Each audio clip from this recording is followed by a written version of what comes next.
खरगोश को धूप और डेंडेलियन बहुत पसंद थे, पर जब चांद निकलता था और उसकी लंबी टेढ़ी परछाइयां उसके बिल पर पड़ती थीं, तो ब्रेम्बल कांप जाता था।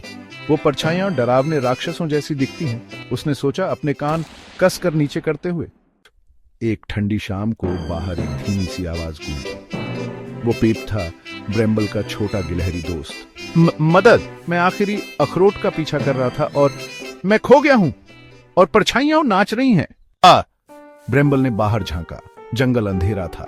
लंबी टेढ़ी मेढ़ी परछाई राक्षस पाइप की तरफ बढ़ते हुए लग रहे थे। ब्रेम्बल का दिल ढोल की तरह धड़क रहा था। वो हमेशा के लिए अपनी कंबल के नीचे छिपना चाहता था। पर फिर उसने पिप का डरा हुआ छोटा चेहरा देखा। पिप को उसकी जरूरत थी।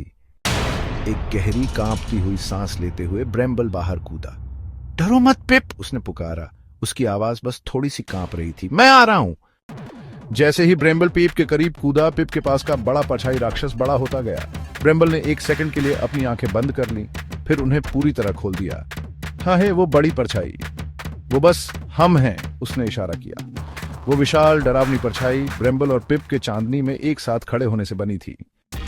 तभी एक हल्की हवा से पत्तियां सरसराईं। नाचती हुई परछाइयां, वो तो बस पत्तियां थीं जो हिल रही थीं, और टेढ़ी मेढ़ी लाइनें, वो तो बस चांदी जैसी चांदनी की किरणें थीं जो टहनियों से चमक रही थीं। ये राक्षस नहीं है। ब्रेम्बल हंसा और बहादुर महसूस करने लगा। ये तो बस चांद की शरारतें हैं। सच में? सच में? ब्रेम्बल ने कहा, अपनी छाती फुलाते हुए। चलो पिप, मुझे घर का रास्ता पता है, मेरा पंजा पकड़ो। पंजे कसकर पकड़े हुए ब्रेम्बल ने पिप को चांदनी वाले जंगल से रास्ता दिखाया। परछाइयां अब डरावनी नहीं लग रही थीं। वो शांत दोस्तों जैसी लग रही थीं जो आराम कर रहे थे। ब्रेम्बल ने यहां तक कि एक उल्लू की धीमी आवाज भी बताई और जुगनुओं की चमक, जिससे पिप मुस्कुरा उठा।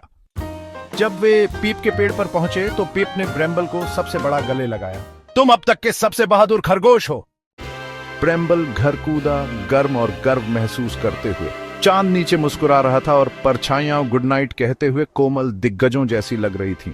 ब्रेम्बल को एहसास हुआ, कभी कभी अंधेरे में चीजें डरावनी लगती हैं, लेकिन जानते हो, एक दोस्त के साथ तुम रोशनी ढूंढ सकते हो और बहादुर बन सकते हो।